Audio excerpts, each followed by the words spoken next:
Hello, my fellow comic book collectors. This is the finale of, of this big Stackry unboxing video. I hope you enjoy this last bunch of books. There's some really major slabs in here that I've actually taken out of the bubble wrap before recording this video just to make it a little bit quicker. But I still have to do a little bit of unwrapping, but... and I'll show you why, but I'll show you some books in the process. So first, I'm going to show you this one. And it is a Golden Age book, and it's the first appearance of Atama. And it's sort of like what happens is he goes into the future and he meets this, this character. And I think she's only in this one book.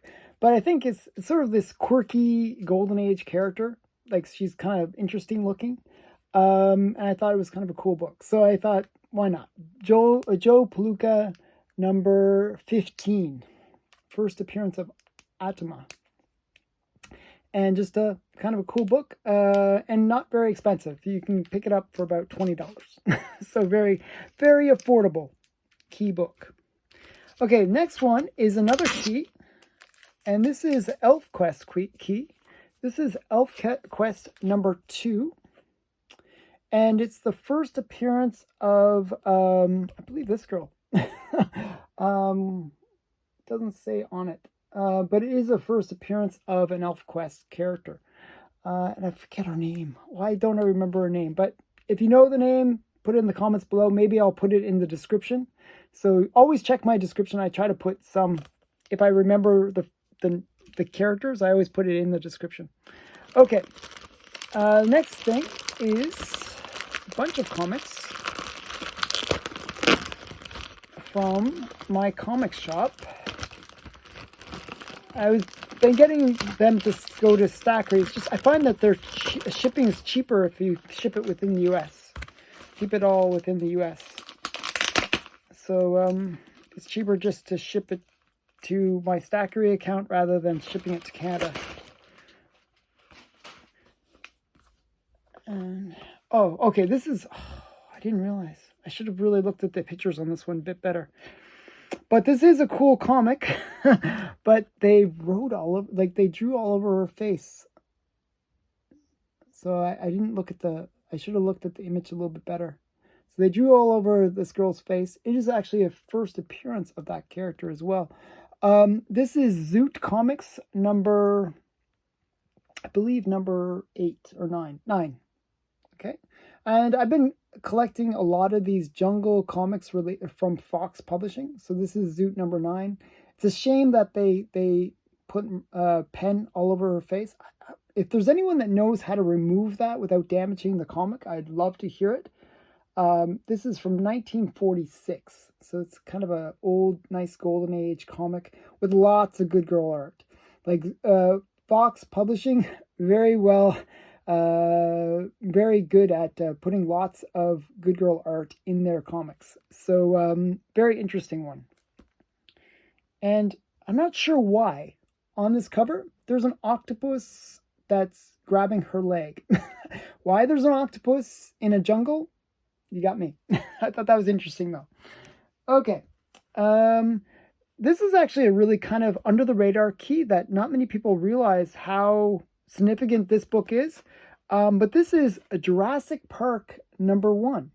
And this is the first appearance of Jurassic Park in comics. And I always believe in buying things that are, you know, movies or shows that I really enjoyed as a kid. And I believe in the nostalgia buys, and this is definitely a nostalgia buy.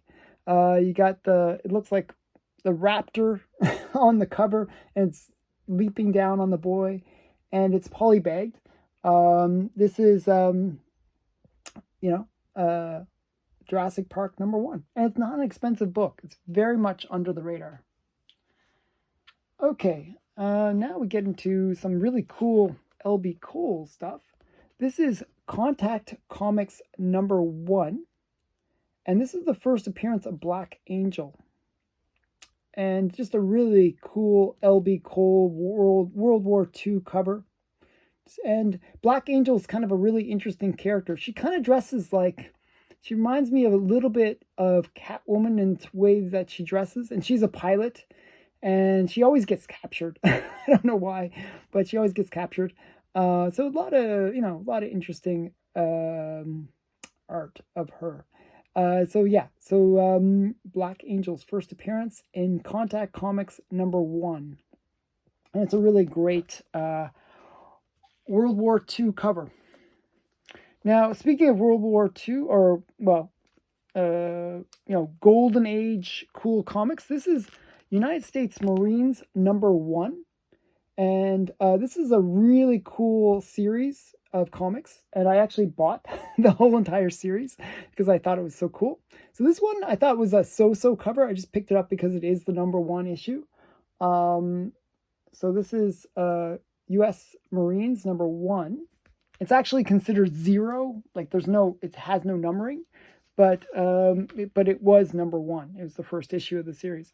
But the reason I actually got that comic was to get the complete little run of United States Marines. And the reason is they have really great war propaganda covers. So this is like a Tojo.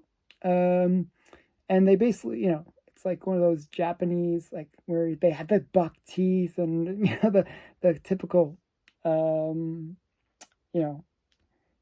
picture of the way that they would depict Japanese soldiers at the time and Japanese in general, because they really wanted to demonize them so that the soldiers would be willing to kill some poor people, some random people.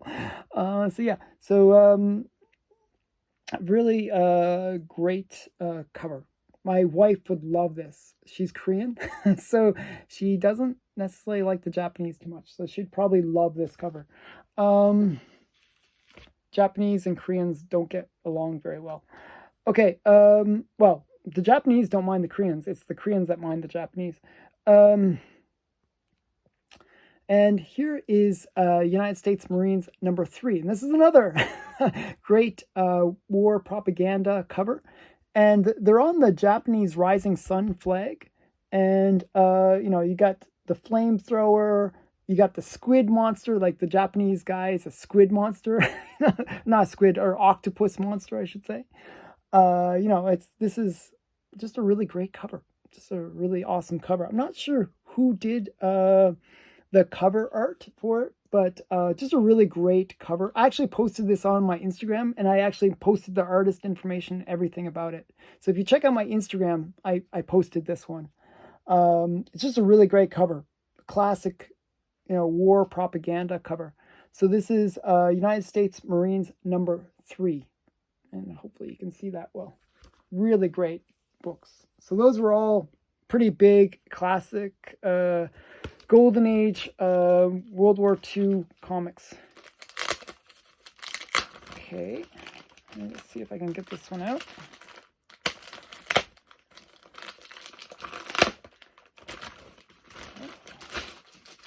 This one they really taped. They used a lot of tape. I don't know why, but they used a lot of tape.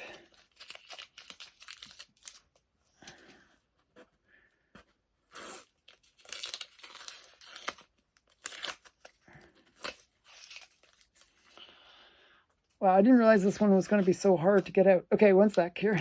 Sorry. I'm not good with tape. Tape doesn't like me. Well, it does like me. It seems to actually really like me. It sticks to me. It just doesn't let me go. Okay, last piece.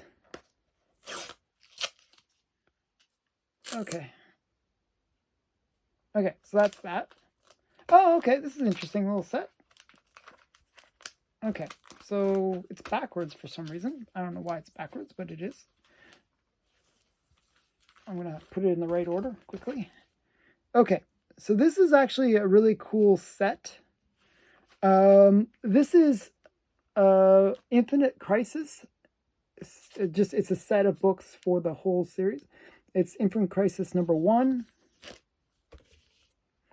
Infinite Crisis #2, Infinite Crisis #3, #4, number 5, which is the key. And this is not the right cover. So there's another cover with Blue Beetle's first appearance, the modern Blue Beetle. So a lot of people have been chasing that book. I actually have that book as well, coming in another order. So, but this is the key, the first appearance. And this is another key, number 6, I believe. I forgot what it is, but it's also another key. And then we got Infinite Crisis number 7. And it's just a really great cover. I like this cover a lot. You know, you got Bizarro. I like Bizarro. And you got, it looks like, I'm not sure who that is. Is that Power Man? I don't know. And then the Cheetah, Mary Marble.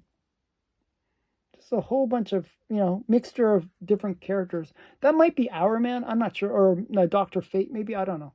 I'm not sure who that is. Or maybe it's Captain Marvel Jr. I'm not sure who that is. I'm trying to figure out who that is. So just a lot of characters. Golden Age and Modern. There's Dr. Fate, I believe. Or Atom Smasher, maybe. I'm not sure. Like, there's Black Manta down there. No, that can't be Black Manta. This is DC. I have no idea who that is. It looks like Black Manta, though. So yeah, just a lot of great characters on the cover. So yeah. Even Bane. Just an Aquaman. And just so many great characters. I like when covers have like a whole bunch of characters on the cover. I think that's really cool. And they're all fighting each other and doing crazy stuff. So it's just really great series, and it's one that I actually want to read. I haven't had a chance to read it yet, so this is one that I'm going to read online. So I'm really looking forward to that. And now I'm going to show some slabs just to kind of mix it up a bit. And I'm going to start with this one, which is a great Alex Schomburg cover. And this is Exciting Comics number 55. And this is the first appearance of Judy of the Jungle. Okay, so I've been picking up all these female first appearances from the Golden Age. And this is one of those, Judy of the Jungle. And it's a great one because it's, you know, Alex Schomburg cover, Black Terror. And, you know, it's just a really great cover. And I like the fact that she's on the cover too. Okay, I'll put that over here. Next, and I mentioned this before, I've been collecting all the JoJo comics collection. And it was from Fox Feature Syndicate or Fox Publishing. And this is JoJo number 24. Just a really great, and it's always great to get these in a slab because I think it just presents a lot better. I know there's comic purists out there that don't like the slabs, but I actually like seeing the slab. I'll read the comic online, and I found a really great site where they have all these comics online. So I generally read them online, and I like looking at the cover and having it, you know, being in a nice slab. I know a lot of people disagree with me on that one, but I like the slabs.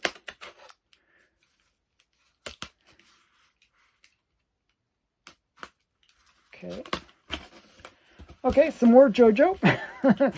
Okay, see, I told you I'm collecting the collection. Oh, but this one is really rough. This is a really low grade. It's kind of sad. This one is a really great example of Mouse Chew. So this is like a mouse ate this comic. It's a very tasty comic. This one has like really great, I actually read this comic. It has a really great story of like he finds like these like little women and he rescues them and stuff. And it's funny because in it there's sort of a scene where it's like there's a white man. They refer to this hunter guy as a white man. They keep on referring to him as white man, and he's like the bad guy. It's kind of funny. So you know, maybe they had political correctness back then too. So yeah, so it's kind of weird.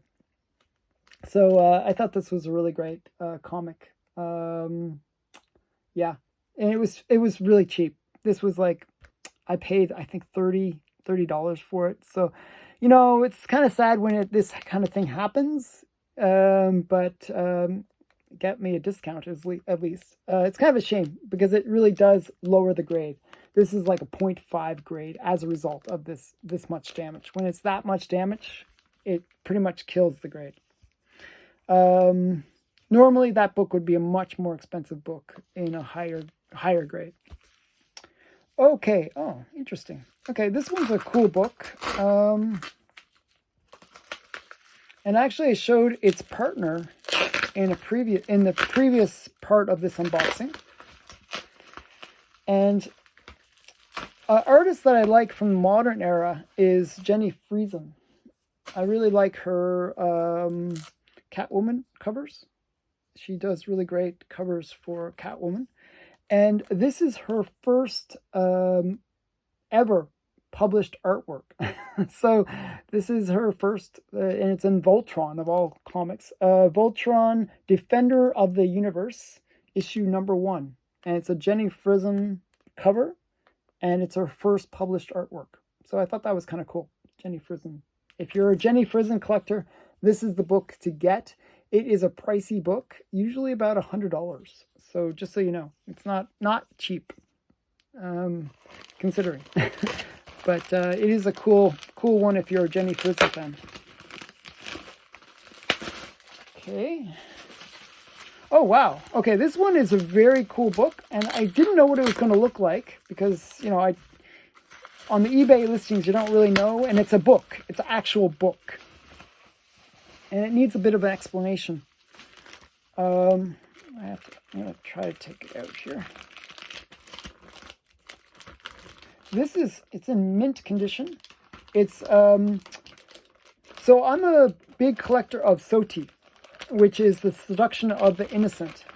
And the guy that wrote the Seduction of the Innocent was Fredric Wertham. And basically, the Seduction of the Innocent was a book that led to the end of the Golden Age. Because he basically was complaining about how comics were having a detrimental effect on kids and causing juvenile delinquency. He blamed comics for what kids did. So he created a book about fanzines, which are fanzines are books where people love comics and they make their own book on that thing.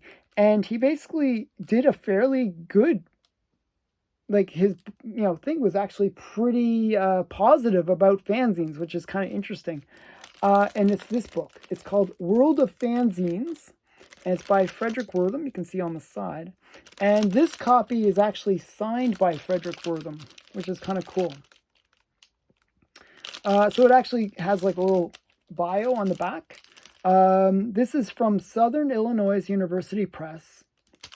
World of Fanzines, special form of communication, biographical details. Fredric Wertham, MD, consulting psychiatrist, Queens Hospital Center, New York City. Born 1895, Bavaria. Education, King's College, London. This is really cool. So it gives his curriculum vitae, I don't know why, on the back, which is really interesting. I mean, this is not part of the comic, but the guy who sold me this book, he gave like some little biographical notes about the writer, and I think that's kind of cool. So that is World of Fanzines.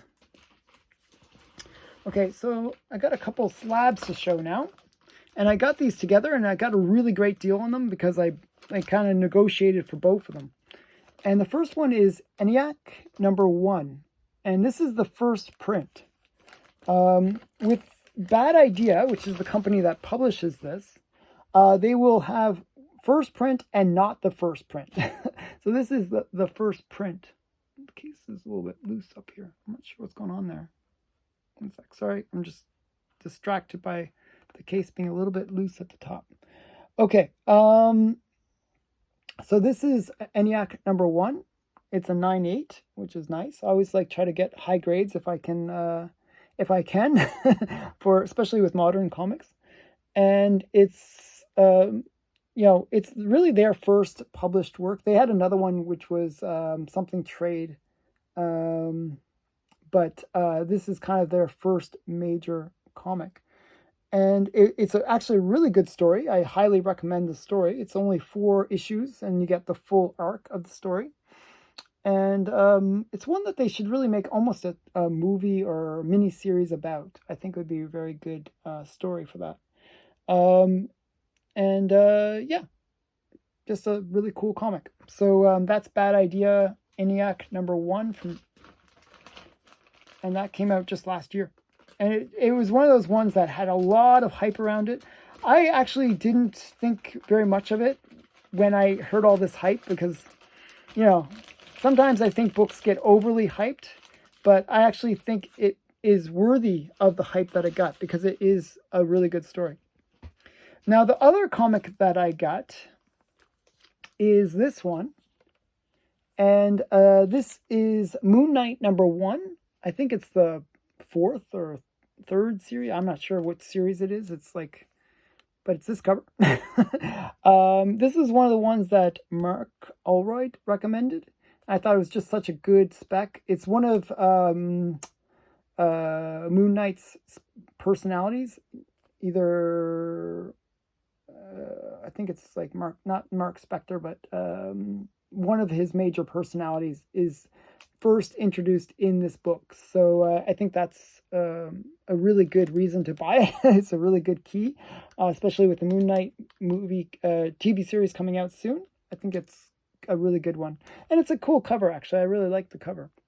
So I'm really looking forward to Moon Knight when it comes out. The series I think will be really interesting. Okay, so that's that one. And we just have a couple more and then we're done. And we're not doing too bad for time. Okay. This one is more wrapped than I thought it was. Okay.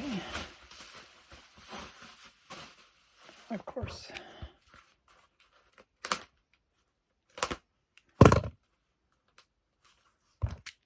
Sec here. Okay. I know what this one is. So I've been collecting a few from this series. This is Contact Comics #5, I believe. And it's another L.B. Cole cover.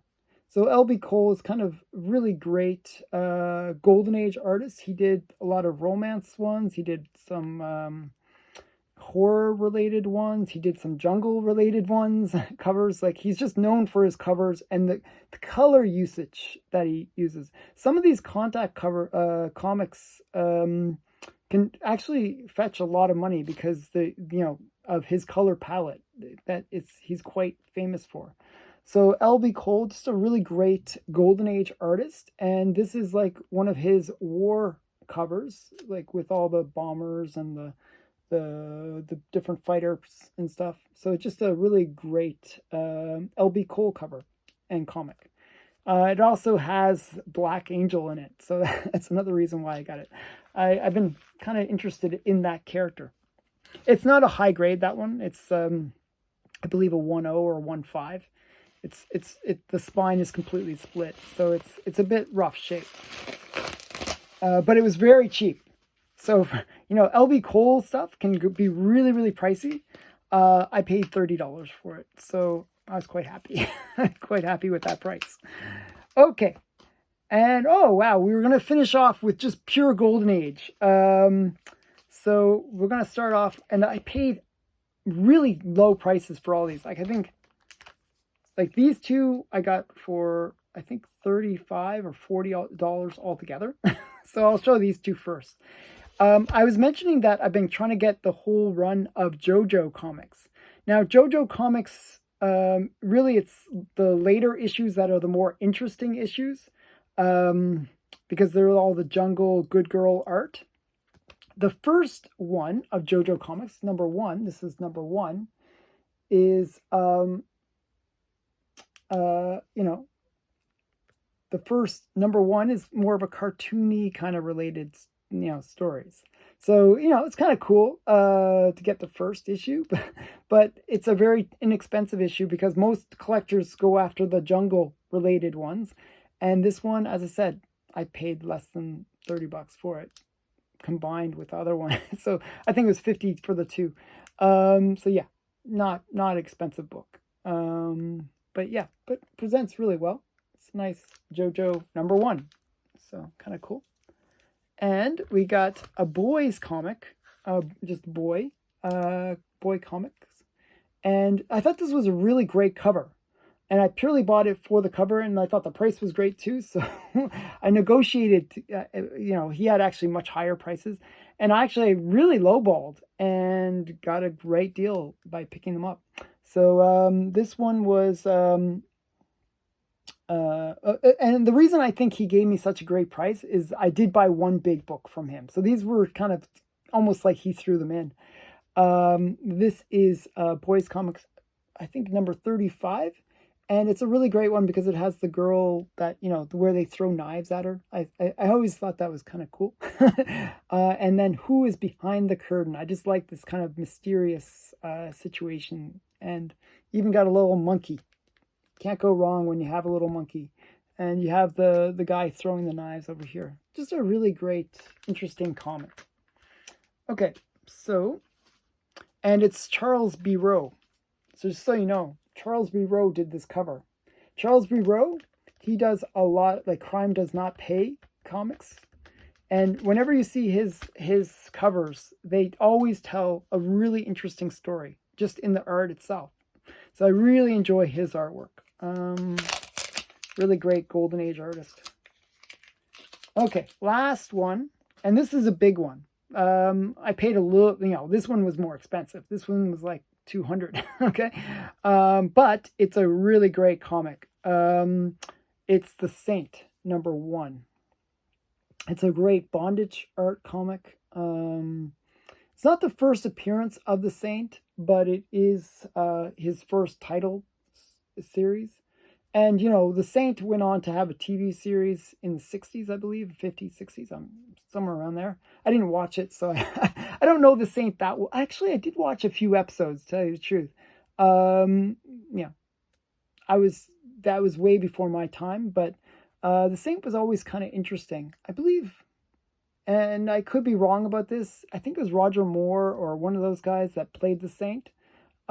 Just a really cool, story. This one's a bit of a rough grade. It's like a VG plus maybe, but I just thought it was a really nice cover.